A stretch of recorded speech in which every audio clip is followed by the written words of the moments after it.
This is Meet the Movie Press. It's October the 19th, 2018. Halloweener takes it all, cats, showbiz, and they live again. Plus the movie releases and this week's box office. Stay tuned. Welcome to Popcorn Talk, featuring movie discussion, news, and interviews. Popcorn Talk. We talk movies. And now, here's Popcorn Talk's Meet the Movie Press. This is Meet the Movie Press. It's October the 19th, 2018. I am back from my trip to the UK. I'm Ron Burgundy. Thank you so much. Thank you so much for my co-hosts, Demetri and Scott, who are also here again this week. Not only for holding the fort for the last 2 weeks, you did an excellent job, but also for doing an impression of me for some reason on both shows. Which I said sit in my seat. I didn't say become a symbiote and try to do an impression of me. I mean, it's flattering, and you did a great job. Can you believe that we have another guest host? I know. God. It's crazy. Who's this guy? And this one actually thinks he's Simon. Yeah. 2 weeks. 2 weeks. It's Jason Statham. God. Give it up. Oh my God, did I tell you about this? Seriously, I was in London for like less than 48 hours. I was celebrating my birthday in Soho in a clean way and family-friendly way in a pub. Sure. And I was talking to my friends about my infamous interview with Jason Statham. I come out of the pub, I walk around the corner. Who's getting out of his car? Jason wankers away Statham. And so what did I do? A little bit drunk, shout at him, wankers away! He's getting out of his car. He turned around and he went, what? And he went, oh, all right, mate. And I was like, yeah, you think I'm a bellend, don't you? But yeah, so we had a nice chat. He was in London. He's filming the movie with The Rock at the moment, the Fast and Furious spin-off, which is great. So that's all going very well. And he still hasn't watched the show. So he won't have heard that story. There you go. So let's get on. We have a lot to talk about. Remind me who you are. Demetri, first of all. Hey, my name is Demetri Movie, and I am on the Popcorn Talk. This show, Meet the Movie Press. Yeah. The best show about the business for the business. And people do listen when we have actual categorized proof of that. Yeah. And I also am on Popcorn Talk Network's Anatomy of a Movie, where we actually we take deep dives into movies and we dissect them in all of its parts. We talk about production. And it's a way above and beyond just your average review show where we actually talk and we will break down points. And today we will be doing First Man and Halloween. I should say I will be doing First Man and Halloween. I didn't get to see Battle at the El Royale or... Yeah, you're kind of lucky. It's okay. Yeah, it's okay. And Scott. Who are you? Hi, I am Scott Menzel, founder of We Live Entertainment. You can go to weliveentertainment.com. That's it. No, and then you can just watch another show at 11 a.m. today. That's it. I was going to go out and take a dump. Oh, yeah. Because I knew it was going to take a couple of minutes. It's okay. So, yeah. Okay, You cool. checked out earlier last week when I said, when we were saying our goodbyes, I asked him if he could keep it under a half an hour. I was in a meeting in London. I was waiting to go into a meeting in London. I thought I'll tune in. And I was like, here we go. Brace yourself. Director's cut to what Scott does. Okay, so we have a lot to get to in the show. Another busy week in Hollywood, thank God. Let's first of all talk about a certain movie that's coming out this week. We're going to get to box office in full later on. Halloween. Phenomenal opening last night, previews. $7.7 million, which is great.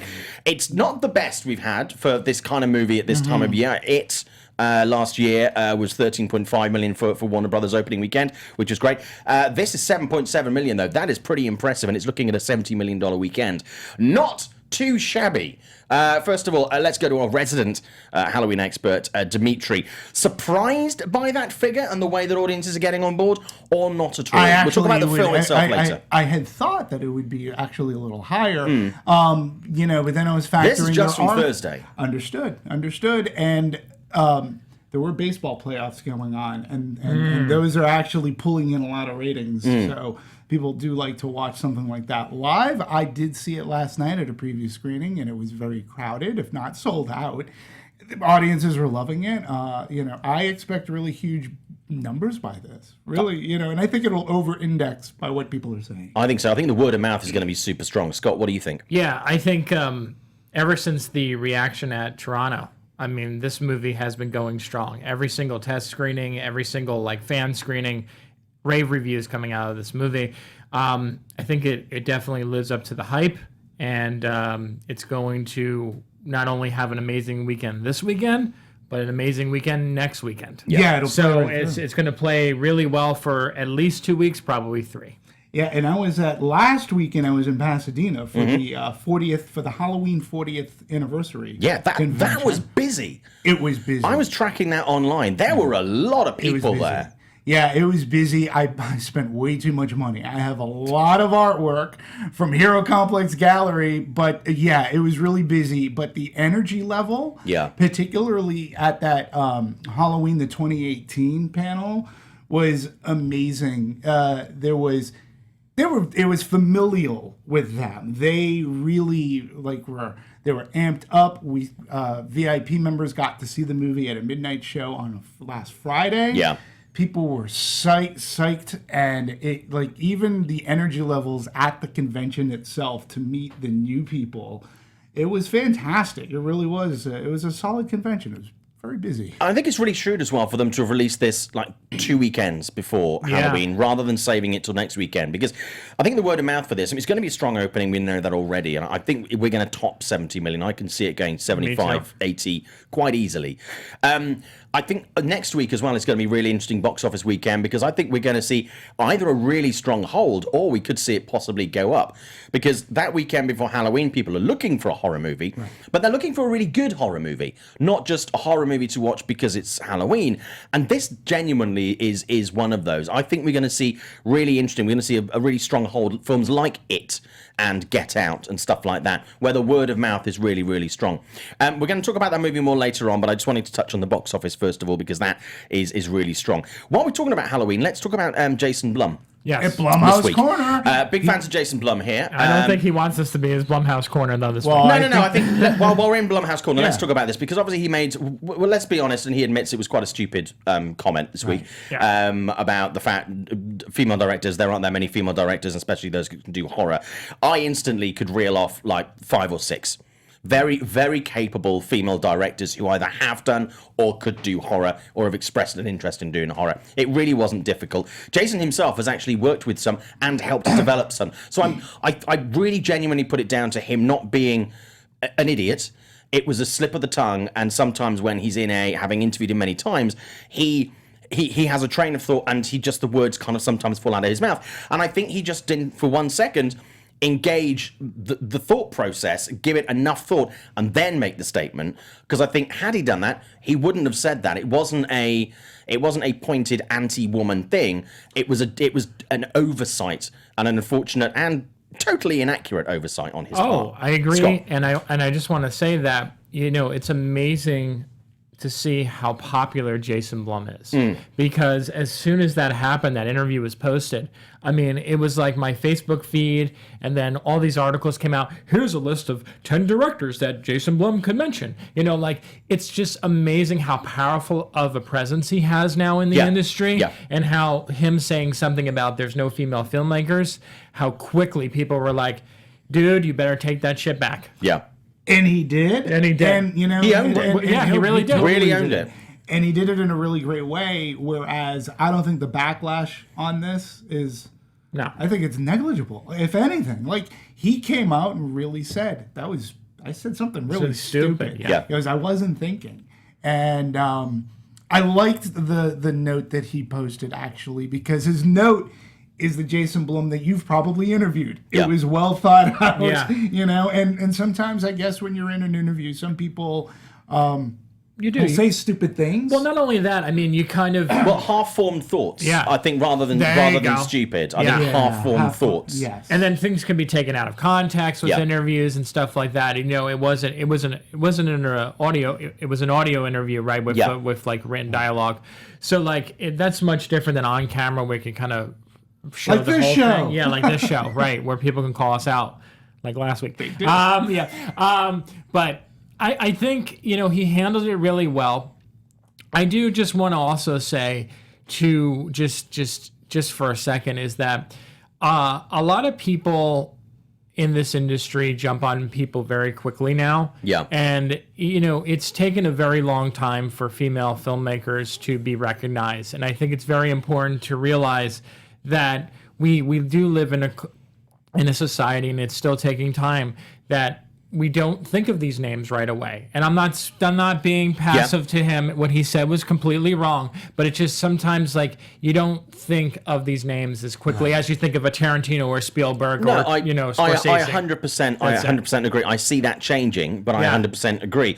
But I think the average person on the street, when you come to talking about directors, if you ask them to reel off more than 5 directors, they wouldn't be able to do. They'd be like Chris Nolan, Steven Spielberg, blah blah blah. They wouldn't know them. Martin Scorsese, blah, blah. They'd reel off like 4 or 5. Yeah. But if you came off, you just wouldn't.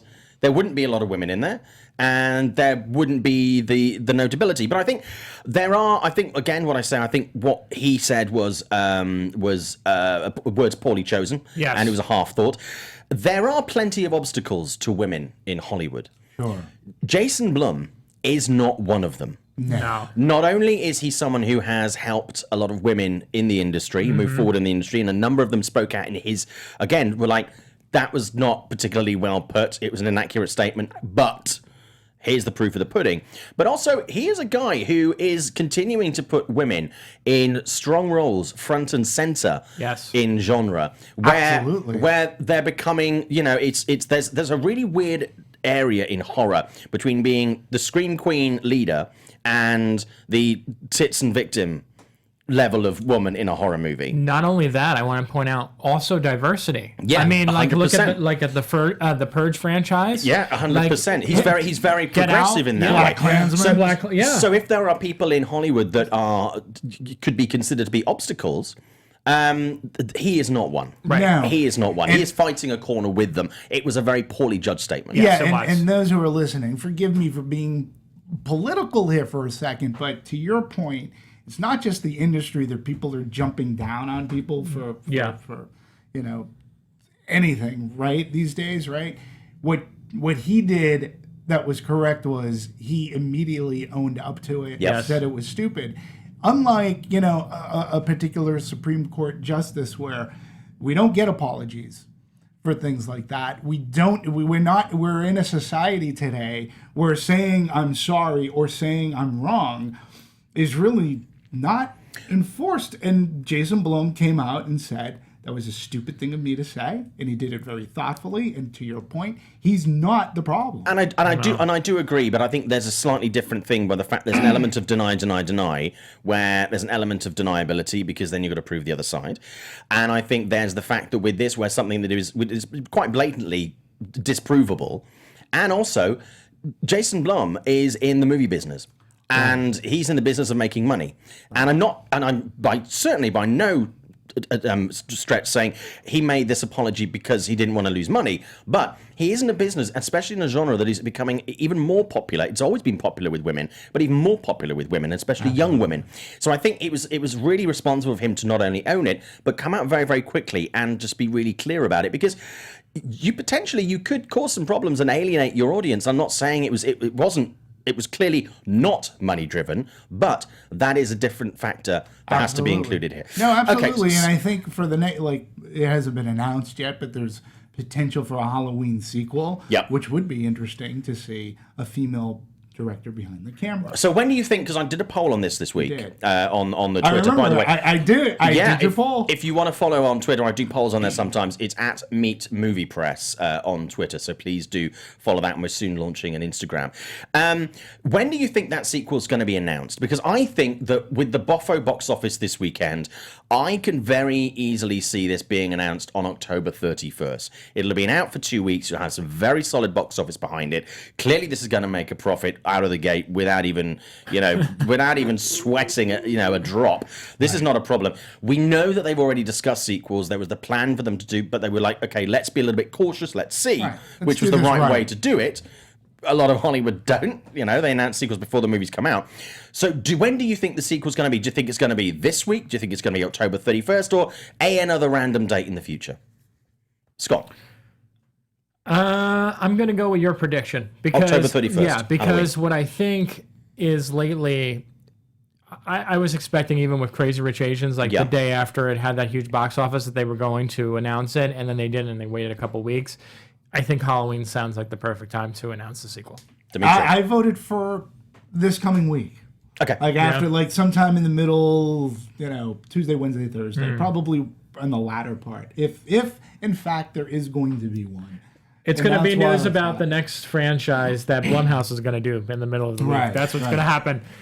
And here's an exclusive, in case you didn't know, because I haven't seen this anywhere, and I don't believe the trailer's actually online. Demetri, over breakfast this morning, you told me there is a certain Blumhouse movie whose trailer debuts in theaters. It was on Halloween. Before Halloween. Yes. Tell me about it. And it was Happy Birthday to you. Oh my God, thank you so much. Yeah. Happy birthday to you. Thank you so much. Oh my God. Welcome back. I'm so touched. Thank you. No, it was great. And when you talk about like a woman in a role, like they found the great. I am so smitten by this actress in Happy Birthday to Me and now into you. The premise now, they take it farther in way. I was laughing. I was like, this looks so good. I had a grin ear to ear. And it wasn't just because I was going to watch Halloween for the third time. It was because I had no idea this trailer was going to be on. Yeah. And it actually delivered the good. Happy Death Day, I loved. Happy Death Day to You, I'm genuinely psyched about. I mean, we're saying over breakfast, obviously, you don't watch us having breakfast. That would be weird. I was saying that I think even though Happy Death Day was well received critically and with audiences, and it did decent box office, that movie is something that a lot of us continue to recommend to people. And I think they're finding it on streaming services and DVDs and Blu-rays and everything else. And I think that the box office for the sequel is going to be quite a considerable step up on the first one. Of course. Because it was an unknown brand. I mean, when they did it at Halloween Horror Nights last year, where I know you're going back tonight, it was really a case of people didn't know what this movie was. You were really relying in that level of engagement. Right. Now it's out. The word is spreading. People are discovering it after it's been in theaters, on airlines and stuff like that. And I've yet to find somebody who didn't at least like it, if not love it. Yeah. So I think we're really going to see an increase in that box office. I'm psyched for it. Yeah, I mean, I recommended it to people who aren't necessarily horror fans. Yeah. And they got back to me. That's and they the said, thing. I mean, there's right. a lot of people, and we'll move on from this in a second because we had a lot to cover. But there's a lot of people who aren't into horror. My wife is one of them, who engage with Blumhouse content because there's something else there as well. Yes. It's not purely horror. And I love pure horror as well, but there's something else there. There's something else that draws them in, and he's like a fucking Hitchcock. Yeah. Seriously, he has a way of drawing audiences in that wouldn't usually go and see this kind of movie. That is really quite remarkable. As he says, he focuses on story. Yeah. It's one thing to scare, and in his movies.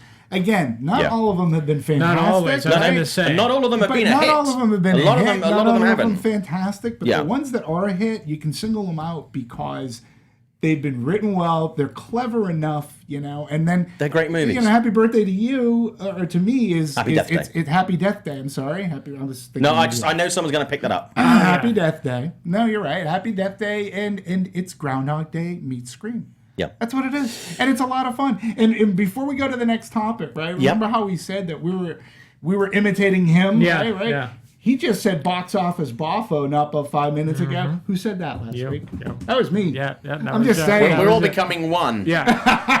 This Sorry. is it. I'm so sorry. Nerd osmosis. Just a quick look at the chat. A lot of people saying welcome back. People congratulating the show for the last couple of weeks. Thank you so much. Really appreciate it. Glamour is saying Halloween rocks $80 million box office. I think that's going to be easy. Zayas, I've been way too busy in grad doctorate school. We'll have to wait until Thanksgiving week or Christmas holidays to catch up on movies. Zayas B, get your education. It's seriously, movies can wait. They're going to be there forever. Don't worry about it. Glamory, congrats, but you're going to miss a lot between now and then. Absolutely.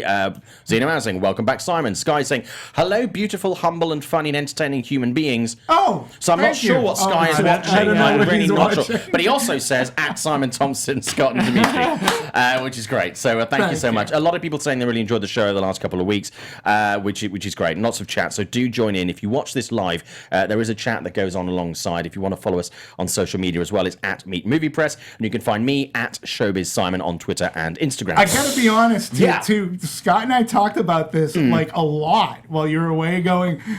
We're so afraid of the cold open. Yeah, I know. We said nobody puts down a cold open like you. And it was like, I can't live Well, up to I think of that. it less of a cold open and more of a warm entrance, which is wonderful. Let's move on. Let's move on. Okay, so some Cats announcement this week. Idris Elba joining Cats the musical, reportedly play the villain of the piece, and announced yesterday Dame Judi Dench is going to be joining the cast, which is, I'll be honest with you, I like musicals. I know a lot of people are really... I love musicals. They're kind of slagging this movie off. They're kind of anti the movie. Whether it's because James Corden's in it, I know he's not everybody's cup of tea, or Taylor Swift. I really like this cast, and I'm genuinely looking forward to the movie. What are you thinking about the casting announcements? I'm excited about this too. I mean, I love musicals. Yeah. Anyone who knows me, every time I go see a musical movie, they know I'm going to pretty much love it. I'm so excited about this. I mean, for James Corbin, he's someone who I feel like when he does voice work, he always distracts me. He takes me out of the movie. I can't take him because his voice is so distinguished. But seeing him in this type of movie, I'm all for it. Taylor Swift, perfect for this type of film. Ian McKellen. Yep. And then you got Idris Elba, who we've talked about this before. He doesn't always get the best roles, so I think this is a good one for him. How can you say that Taylor Swift is perfect for this? What has she been in to prove? Because she has a singing talent, and she's a great performer. If you ever been to any of her shows, I'm a fan. That's okay. If you've been to her show, you'll see she's really good at performing. Yeah. And she also toilets in a litter box. Little known fact there about Taylor Swift. Fresh start. Yeah, and she comes and goes from her house through a cat flap to get ready for the role. So that's how she avoids the media. Don't say you don't get the inside track from Hollywood. Here, just saying. She go method. That's out of the box thinking. It is out of the box. That stinks. The first thing about Cats is I'm actually surprised it's taken this long. Yeah, me too. And they have tried to do it a number of times though. And I don't know if it was because years ago, Rent came out and didn't exactly set the world afire. And I just wonder, because Cats is a commodity, is a Broadway commodity. Right. I mean, didn't it just end its run, about a year ago? It came back and then did a smaller run, So I'm just surprised it's taken this long. With Rent, the reason why that didn't do well is because of the PG-13 rating. They tried to make it too much family-friendly. Parent. Yeah. It was not a smart move on their part. I still like the movie, but again, it does not compare to the actual Broadway play. Yeah. Cats, I think it's weird because I think it was like a cult classic in the 70s and the 80s. And I feel like there's nothing about it right now that's really kind of timely, right? But also, on that point, which I agree with, see Exhibit A, Mamma Mia. I love Mamma Mia. See Exhibit B, Mamma Mia. Here we go again. Yeah. I think there's a lot of this stuff that is... I mean, I was on a red carpet last night talking to Rumer Willis. And she's like a massive Cher fan. She's in the new video for Cher's new track, which was an ABBA album. And she was saying she's always loved ABBA. And she's late 20s, 30. So I think there's certain things, especially in musical theatre, things that just last, I mean, we could say the same thing about, Shakespeare movies and stuff like that. They have an audience. I mean, musicals are kind of a separate fish. But I think if the tunes are good, and I think if the cast is good, it will draw people. I mean, Les Mis. Les Mis isn't sexy. No. Massive hit. Yeah. Massive hit. Award nominated. And I think, even you're going to have a successful musical where you don't have that heritage, things like La La Land. I think the musicals, there's always a hard audience for musicals in the thing. I mean, it still is a shame to me that Rock of Ages wasn't a hit. Oh, yeah. I love that movie. I know it's not a great movie, but I love it anyway. And I just, there's still a hardcore audience, but I was like rock musicals. But no, I think there's room for this. I mean, a lot of Disney movies are effectively sub-musicals. They're animated because they're movies. animated, but they have, big song and dance numbers in it and stuff like that. Smallfoot's a good example that came out a couple weeks ago. It's doing very well at the box office. Yep. The movie of which you're wearing a shirt Nightmare for. Before Christmas, right? Before It's a Christmas. musical. I mean, not a some would not. We've had this debate before. Some people would not consider it as a musical, but it is a film that has strong musical elements that people might consider to be musical. Sure. So, I mean, I think Cats is going to be a hit. I think with this cast, I think with the heritage, I think it'll reignite people in this. I mean, the fact that it can still tour decades later, things like Starlight Express, it can still come back and do regional tours and stuff. And with the likes of Hamilton. Hamilton has made musicals really cool again. And things that are, to be honest with you, about subjects that are not particularly sexy or cool. I mean, history. Right. Well, I think as much as I love history, it ain't sexy. No. But as far as the movies go, musicals have had a bit of a renaissance. Yeah, they have. When you look at movies like La La Land and then The Greatest Showman last year, right? So people gravitate towards them. People they're great like escapism them. as well. Yes, I mean, exactly. A Star is Born. A Star is Born. Bohemian Rhapsody. I'm Bohemian telling you Rhapsody. right now, this movie's going to be huge. Musically driven narratives, Right. even if they're not a musical per se by definition. Spielberg, whether people like it or not. West Side Story. So we have Cats. So I'm not Paul surprised. Blart Mall Cop. No, that Yes. wasn't a musical. That's right. Part two Blart, was. the musical. Yeah. It's Oh coming. boy, here we Yeah. go. Hollywood listens to us. Yeah. Don't start that. Don't listen to that. Shut up. Although Kevin James is available. So, so I think Cats is quite exciting. Before we move on to the next topic, I just want to give a little bit of recognition. While I was in London, I was having a meeting with one of my clients, the Daily Telegraph. Quite a good newspaper, if you've ever heard of that. It's quite well known. Quite a big deal, and they know their onions. They don't just write about onions; they write about a lot of other things. And when I was in a meeting, being introduced to all the big cheeses there, not actual cheese, they're human beings. Someone turned around and was like, "Simon Thompson." I was like, "I didn't do it." Whatever it was, I didn't do it. But yeah, Elizabeth McCloud is part of the entertainment team at the Daily Telegraph and is not only a regular listener to the show, but a big fan of the show. So a number of faces who were like, "Who's this guy?" Suddenly were told that we have this great show. So clearly, she's never actually listened to it, although I appreciate it because this is terrible. Or watched. Or watched. No, which is fine. I mean, look at this. But yeah, no, amazing. So Elizabeth McCloud, we really appreciate your support, and especially as. You made me look quite fancy. Made me look quite fancy, and I really appreciate that. It's awesome. So I keep meeting people who listen to the show, and people really appreciate. You met people at Telluride. I've met people here in LA and in London and other places who listen to the show and they really enjoy it. So people do listen, and people do enjoy it. People in Toronto were trying to meet up with Yeah, me. I think it's great. It's incredible. Yeah, And thank you everyone for supporting this show. We really appreciate it. Yeah. And my dad watches. Which is great. And your And I've dad met him watches. too. Which is great. So yeah. We really appreciate that, and we appreciate the feedback too. It's great. Yeah. Constructive feedback is always appreciated. Abuse is never appreciated. So less abuse and be constructive. And constructive doesn't mean say what I want you to say. That is not constructive feedback. That is not what that is. But please do. And I do just want to say for last week, there was a couple comments about a joke that Demetri made last week. We do apologize for that. I know people personally who have had stuff that happened, and I know that I've learned the hard way that that's not the best thing to joke about. That's all I will say. Well said. But yes, if you like the show, share, What did I say? subscribe. You don't know what you said? It's fine. People know. Like, share, and subscribe. You can find us on iTunes, and of course, you can now find the show on Spotify. So if your friends don't do iTunes or whatever, send them a link to Spotify. If they don't do Spotify, send them a link to iTunes or YouTube. You can find us in so many places now, kind of like sand, Or a litter box. or chlamydia. Says. Okay, so potential They Live sequel teased by John Carpenter this week. Also, John Carpenter taking a bit of an issue with Dwayne Johnson's Big Trouble in Little China sequel. Let's talk about They Live 2 sequel.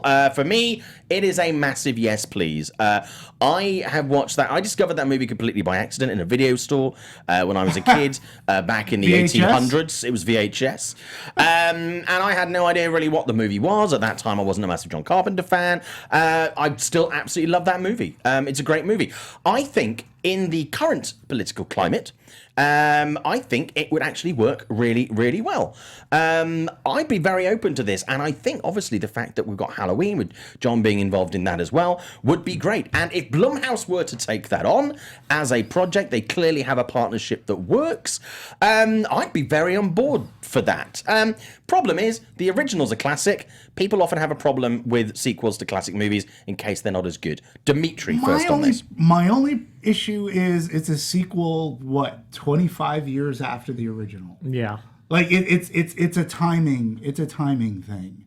And while they live, you can call it a cult classic. I enjoy the movie. I'm not saying I'm not on board. My only issue is how it's very easy to make it relevant today, I think, thematically. Yep. However, it was just so long ago that the first one came out, it would have to be some clever marketing. But you don't even have to. I know some people will instantly go, "Oh, libtards."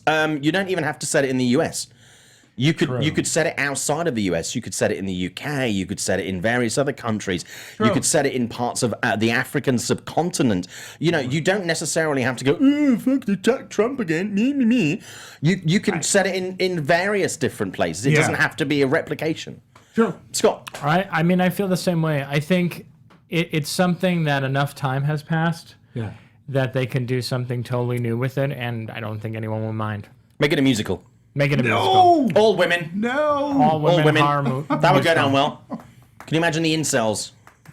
They'd love that. I say no. No, They'd not be a queuing musical. up around the block. No, I think it'd be great. I mean, the fact that I think John Carpenter's being brought in. I mean, he made a joke this week and said, "There's money involved. Let's talk." Oh yeah. Which I think he was part joking. But clearly he's got his groove back. And I think I think for a while with John Carpenter has put his name on a number of movies that really are not good. Right. Really not good.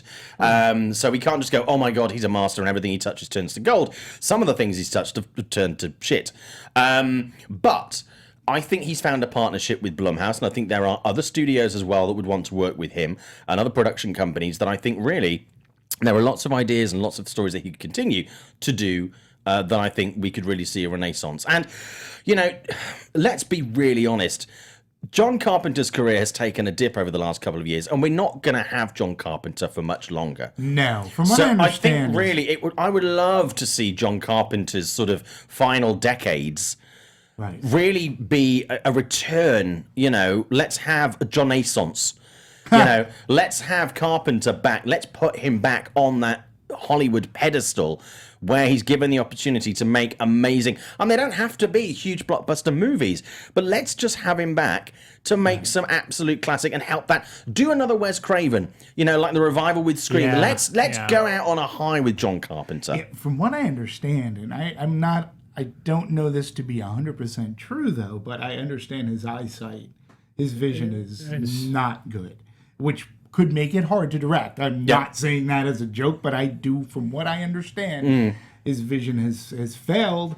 Listen, with what he was able to accomplish on Halloween, if you're going to be a producer, and he actually too, he granted massive insight and suggestion, which was taken very seriously, and they listened to his suggestion. Yes. So David Gordon Green went into a huge story at the convention, how they had a whole prologue written, and they were constructing the set to film the prologue, which was going to be the end, take place right literally at the end of the original Halloween. Yeah. And Carpenter said, "Get rid of it. You don't need it." And they did say, "Well, we want it." He goes, "Nope. People, if they haven't seen it, it's okay. If they have seen it, they know where you're picking up off from. You're wasting time, money. You don't need it." And they repurposed the set, and they went along with what he said. So even though he's like an executive producer, he had clout. People listened to what he said. Yeah, I mean, it is his baby after all. I mean, this is the big baby. Yeah, I mean, it really is a big baby. It's a big baby. It's a big baby that has went on for 40 years. This baby has grown into a full man. And those movies are just amazing. I mean, like The Fog is coming back into movie theaters this Halloween in 4K. The Thing. Remember when that re-release came out? And I would much rather have him involved involved in, if they're going to do a movie, a sequel or a reboot or whatever. Because the thing they tried to do a couple of years ago, it just didn't really work. It was a prequel. Yeah, I liked it. It had Mary Elizabeth. It did have Mary Elizabeth Winstead. It did, but I mean, still, it wasn't really something that was particularly, great. But I think if he was involved, I think it increases the chance of it actually being, really potentially something quite interesting. Yeah. Let's move on to the Big Trouble in Little China thing, though. He has a bit of a problem with that. Not entirely surprised.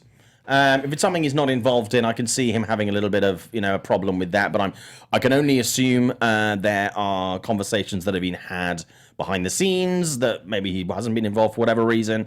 I'm still, as much as I love John Carpenter, I'm very intrigued to see what they're going to do with this Dwayne Johnson. We've had the conversation about bringing Kurt Russell back in some way. I mean, Kim Cattrall's available. I think we should, look at that. But I mean, why do you think he's got so much of an issue with that?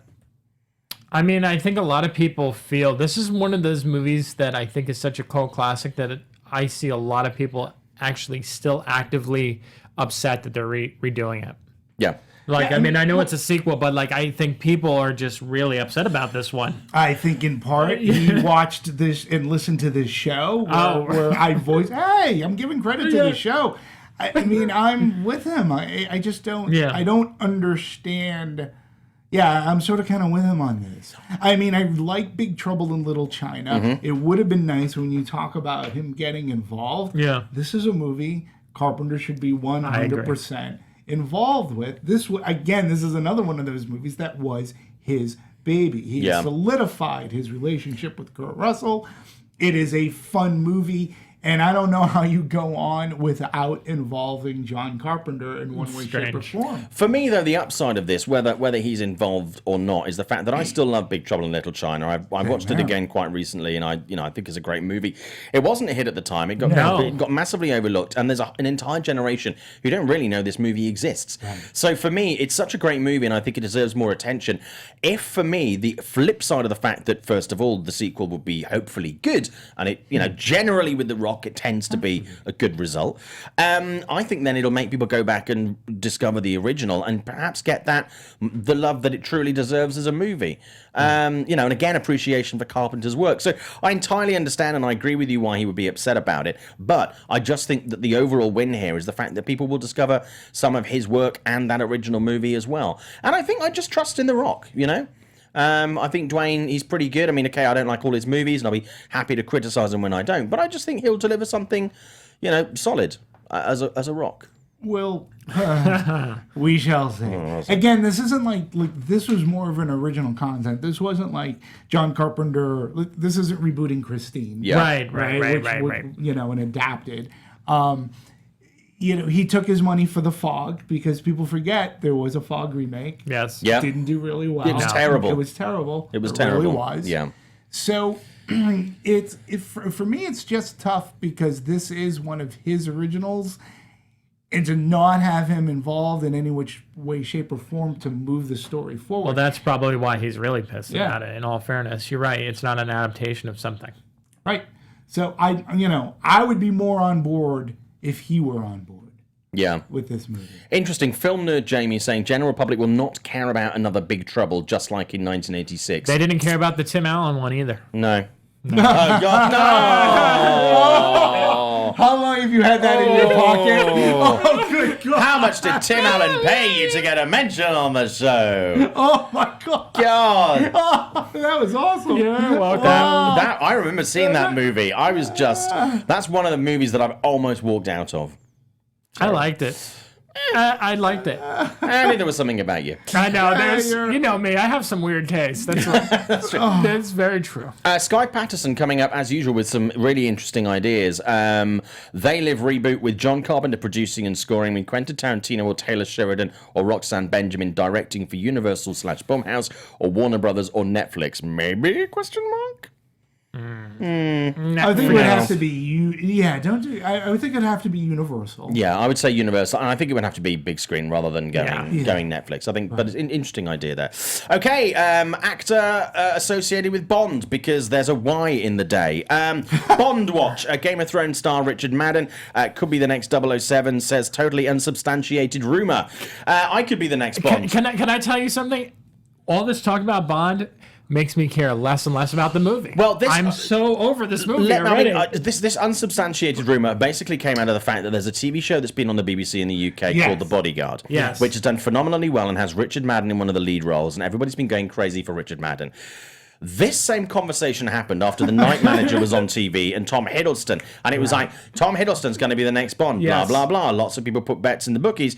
I give this absolutely no kudos as it stands. There is nothing apart from the fact that he was in a thing and he was good in the thing, so put him in another thing where he might be good at that thing. Yes. Yeah. That's basically yes, it is. what this is. I'm tired. Well, I'm just tired of the talk. He's a man! too. I'm tired of the talk because we know Daniel Craig's got one more. He's doing one. And it's like, but this is what Hollywood does today.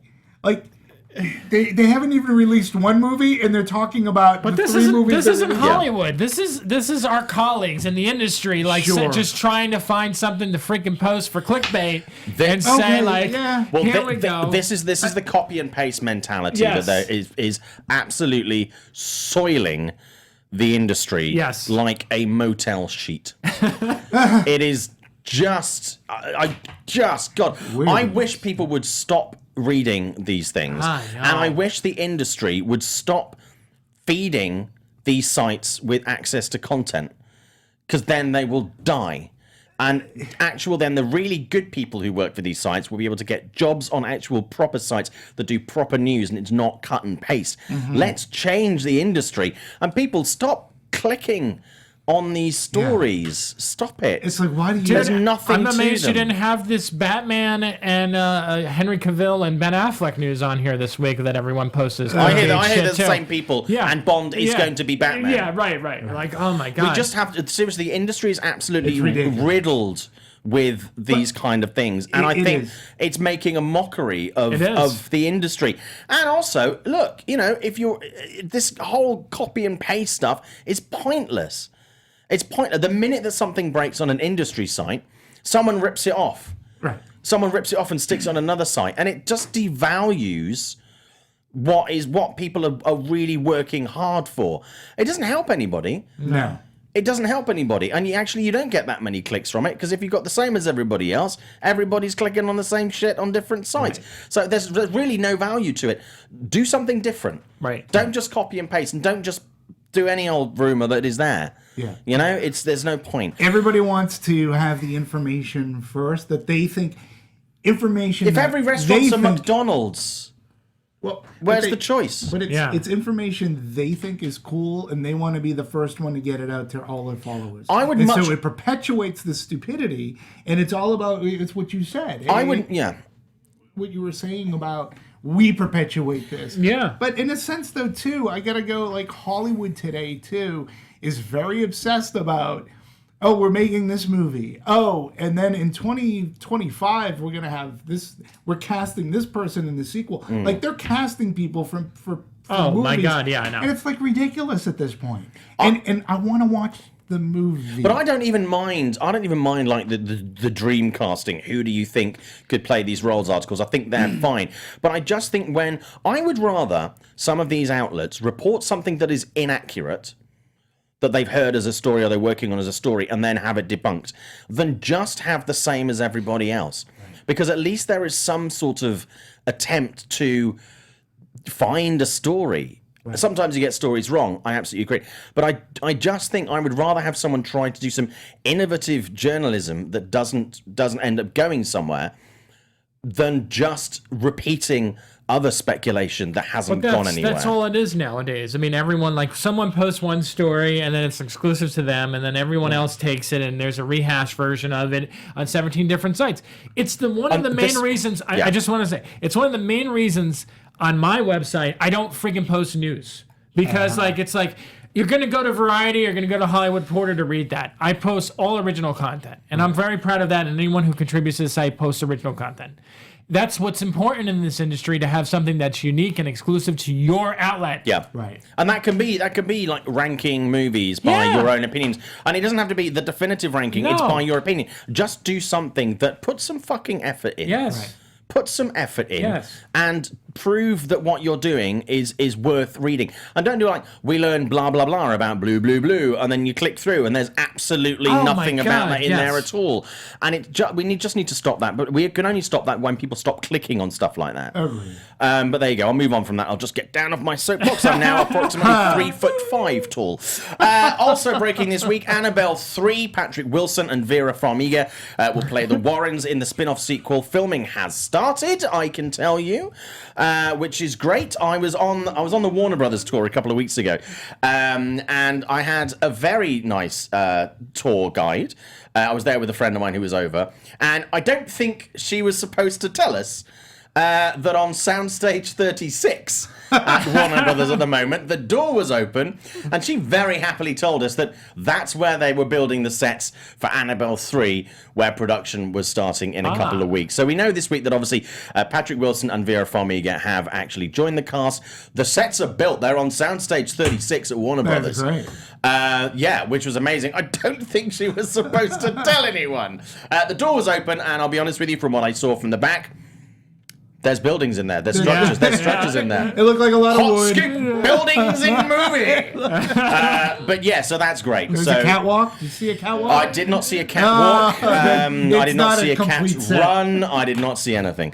But yeah, saw a cat so there's definite movement on Annabelle 3, and we also have a release date as well, which is quite good. I'll be honest with you, I did not like, and I've said this before, I did not like the first Annabelle movie. Annabelle creation, I thought was absolutely superb. That's up there with, that's my second favourite movie in the Conjuring universe, behind The Conjuring, by some considerable mile. I mean, it's a great movie. Annabelle 3, I'm genuinely really excited to see. And obviously, the idea behind that is going to be the fact it's going to be like this. All the other haunted, articles are involved as well, which is going to be great. I'm super psyched for this. I really am super psyched for it, and it's great to have Patrick and Vera going to be. Who's popping directing? Up. It's me. No, it's not. I don't know. Off the top of my head, maybe someone's got the answer on that. But It would off the be top of my great head, if it was the guy that directed Annabelle Creation. It's not, because he's doing Shazam. Fair enough. Xeno Hour saying The Nun 2, Valek having none of it. Yeah? Yeah. I would go for The Nun 2, Nuns on the Run. It's Gary Doberman. Gary. Okay. What has Gary done before? Let's see. So while he's I'm going to looking assume that not a up- huge amount, because they've obviously had directors work on these films who have done some stuff, but not a huge amount of stuff previously. What I will say Yeah. is I'm wondering, too, if this brings Conjuring, in a sense, in a complete circle, because if I remember, The Conjuring opens up with the Annabelle doll. It does. Right? Yeah. And they talk about how Annabelle plays a part in that movie. Yeah. So I wonder if this is the Warrens. We've come up to the timeline where the Warrens are investigating this That would be doll, interesting. which would be cool. Which would be really, really cool. Like, how do they get possession of it? Put it in their flea market of horror there. Yeah. So that would be cool. Flea Market of Horror. I would watch that. It's Oh, coming I'm soon. going Annabelle 3. Paramount's doing it. Don't worry about it. Is it going to have Jack Black in it? Yes, Sorry. it is. So Gary is a writer. Yeah. And he wrote the first Annabelle. He wrote the second Annabelle. He wrote It, The Nun. He's doing this one. He's doing It Chapter 2. And he's doing a Swamp Thing TV series that he's also writing. Yeah, I'm on board. Yeah. Great. Talking of cool things, I don't know if you saw this. I wrote a piece for Forbes this week. A little bit quiet on there because obviously I've been in the UK. The McDowell's recreation. Do you remember last year? Yes. Fat Sal's in Hollywood. Dear God, go hungry if you go there. They are doing a recreation of the McDowell's restaurant from Coming to America, which last year proved so incredibly popular. It was huge. It was huge. There were people queuing round the block. I've done a piece on it for Forbes and talking about this year's event. They've actually stepped it up a bit this year. Cast from the movie came by last year. Arsenio Hall was tweeting about it, obviously from the movie. John Legend was like going past going, what the fuck is this? So he did an Instagram story about it. Last year, they did hardly any publicity for it, and it was a massive success. This year, they've got billboards in Hollywood. They've got a Soul Glow one. They've got some sexual chocolate. Genius marketing by these guys. Awesome. But yeah, it's back this year. It's back for a couple of days from the 28th right through to Halloween. If you're in Hollywood, or hungry in LA, be prepared to wait because the queues are going to be long. But seriously, you can have sexual chocolate shakes. They're doing the Big Mick. They've got Zamunda fries. Yeah, it's great, and they do a really good job. They do a really good job. They've got the Big Mac. We've got the Big Mick. Yeah, They've got so Golden it's Archers. People dressed up as characters last year. I've done a piece. It's called That McDowell's Recreation is coming to America again this Halloween. So check it out. It's on Forbes. But seriously, if you're in LA, the 28th right through to Halloween, you need to get down there and do that. But those guys are going to be busting their asses, serving long queues of people all day. So it's worth trying out. I mean, did you guys get to go last year at all? I did not. The three of us should go. We should do. The three of us should go. Yeah. I've actually got. I think I've got a quiet week that week. So currently, I mean, I was with that. Bring a camera. Yeah. We should do a show right from McDonald's. Yeah. That would be hysterical. That'd be so much fun.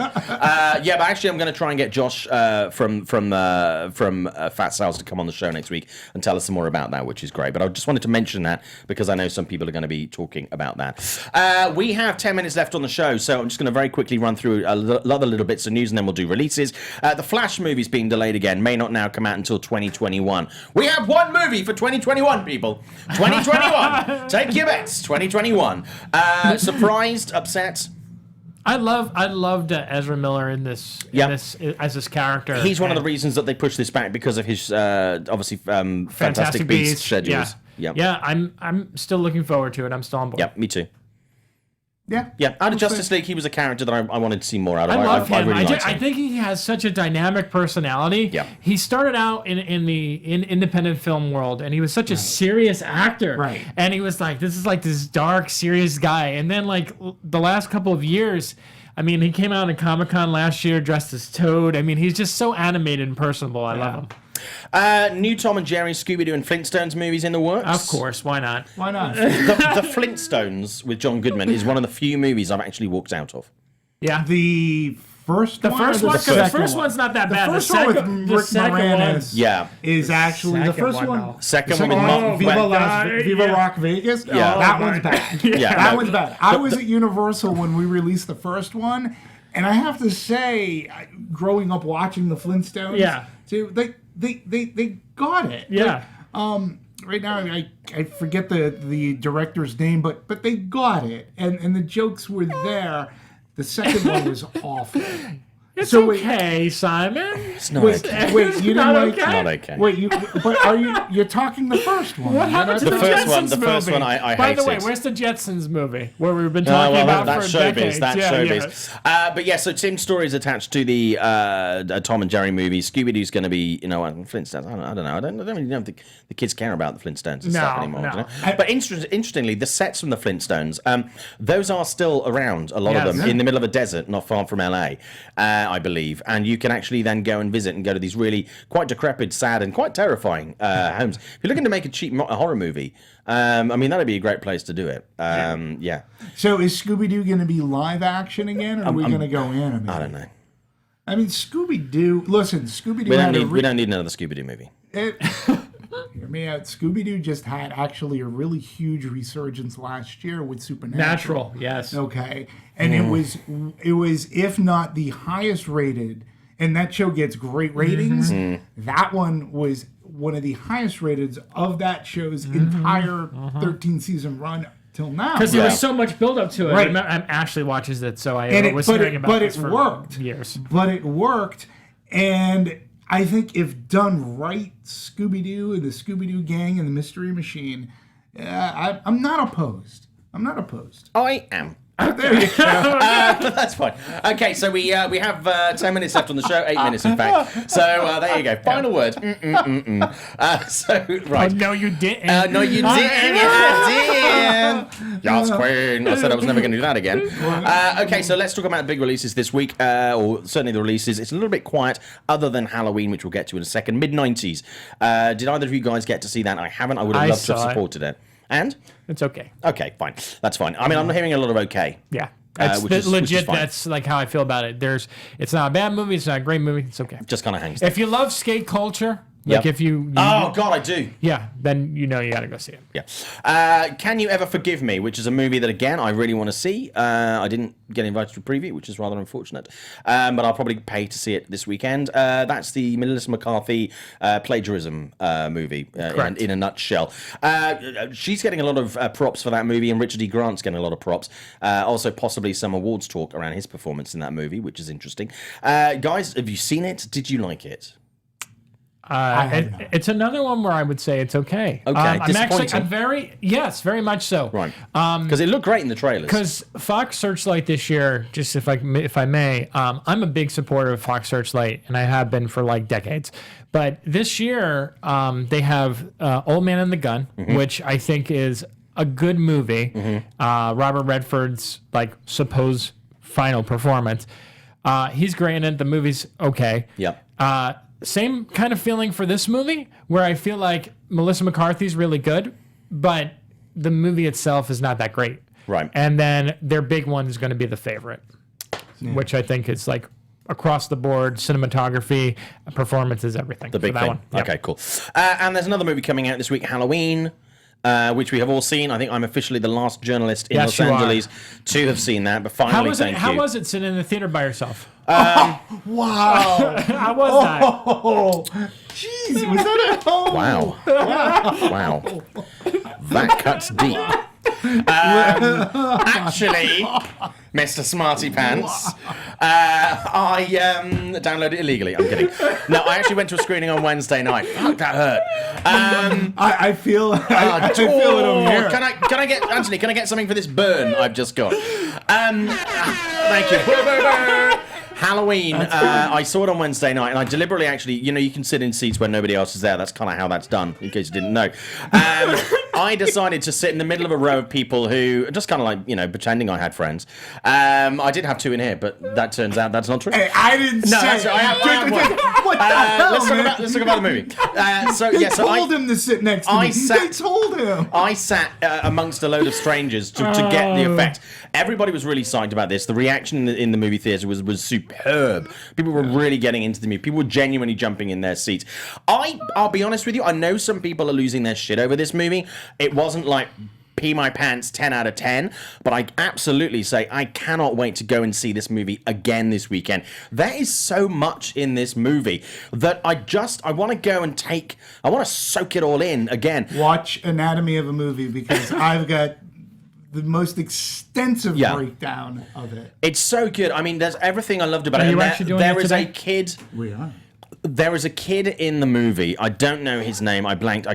Someone check it up on IMDb. Yeah. Little African American. Little African American kid. He's great. Who was just Give him his own movie. amazing. There are so many parts of this movie that are great. We're not going to spoil it because obviously people haven't seen it. I'm not going to spoil anything. Yeah. But, and this is for the audience who hasn't yet to see it. Would you agree with me in when I say it's the first horror movie in a little while that has like audience applause, hell yeah moments? Genuinely, where, like, the audience literally applauds at things that take place. It is the first time I've seen that happen in a horror movie since the end of Get Out. Yeah. That was the last time. Jabril Nentambu. He's is the little just boy. He was fantastic. Yeah, as Julian is his character. He is just seriously, he's only in the movie for a small amount of time compared to a lot of the characters, but the mark that he leaves on that movie is it is absolute gold. Yeah, absolute gold. Brilliant scripting, great performance. It is just superb. But the movie as a whole, I really, really loved, and it's one of the few movies this year that I actually do really want to go and see again. It's great to see Jamie Lee Curtis back in. I mean, the female supporting cast in this is seriously superb. Yeah, that new girl who plays Alice. Yeah. Everybody in this movie, I know we disagree on one thing, and I'll give you just a sec to talk about that in a minute. Everybody in this movie, to me, justifies their reason for being there. I really enjoyed it. I seriously had so much fun with Halloween. It's one of my favorite films of the year. It's in my top 10, and I really can't wait to see it again. I really, genuinely, guys. I mean, I agree. You made a very good point about... Oh, fuck. Can you make sure you write that down? Because it doesn't happen very often. Right? Okay, we have it on tape. Yeah, we have it on true. tape, That's right? true. You know, And also on it's on the Spotify, internet. Unless iTunes. Comic-Con gets a hold of this He's show, just then you trying wouldn't to have be-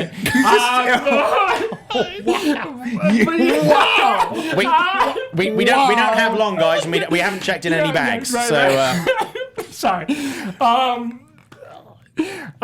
I wanted to say that I agree with you about the statement about Halloween, Yep. because I do feel like there are certain people making this seem like it's the second coming of Christ. Yep. It is a really great sequel. It is the best Halloween sequel since, from the original, obviously. But I do agree I think Quiet Place is a better film than this one. Just my opinion. I don't know if I'd agree with that. No? No, I don't know if I'd agree with that. I was slightly disappointed with The Quiet Place. I had more problems with The Quiet Place than I did with this. But I certainly think, this is by no means a criticism. I mean, it kind of is, but not in a real sense. I think the good thing is that the bar has not been set so high with this for me that the sequel is not welcome, because then it's like, oh, it won't be as good as that one.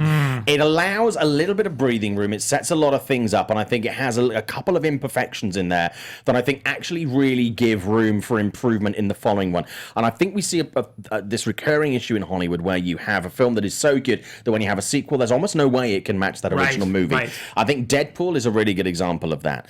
And I think, as much as I love Deadpool 2, the first one was so damn good that you're like, now I'm a little bit spoiled. And I think Halloween leaves a lot of, some nice room for improvement, but certainly does not disappoint in any way. Demetri. I wasn't disappointed. No. And Halloween the original is my favorite horror movie of all Yes. time. Yep. You've heard me go on ad nauseum about it. When you had seen it in Toronto, aside of me being highly jealous, but I remember your review was like, fan service. And yes, there is a lot of fan service in this movie, but I think it's also audience service. To what Carpenter was saying, like, you don't necessarily need to have knowledge of the original movie. Yeah. Going in as a fan. It's never exclusive. It's inclusive. It very much so. And never with And that's why exposition that spoils it. Yeah, and again, when I say applause moments, Yes. like it has a couple, more than one, where the audience cathartically says, yeah, and they're cheering, which is, in a horror movie, they've been so dark lately, and unlike Happy Death Day, which has that fun, right? But this one is true suspense. It straddles this line of brutality, yet there's a lot of deaths happen off screen. I'm not giving anything away. Right. But again, as a fan going into it, knowing that they retconned everything else, my biggest thing was, how are they going to pull it off? And I think they really pulled it off. If I can say anything, I think the movie does such a fantastic job of doing the fan service, but not being only fan service. Yeah. It's made so that it can win over a whole new generation of people who may not have ever seen the original. And it feels like part of something, but not replacing or continuing something. It's part of it. It's part of a universe. But even if you've never seen a Halloween movie before, you can go and watch this and you get it. There's none of this sucky exposition in there, as I was saying. And to be honest with you, I think, I know we discussed this on the show, and Jason Blum has discussed this. They are interested in taking a number of franchises that have been successful over the years and rebirthing them. And I think that on the strength of Halloween, they would do a tremendous job with some franchises that could do with a rebirthing and are due, some sort of revival. If this is what they're going to do with this kind of stuff, the rest of Hollywood should A, be watching, but B, be getting out of the way and just trying to get in bed with these guys as quick as possible.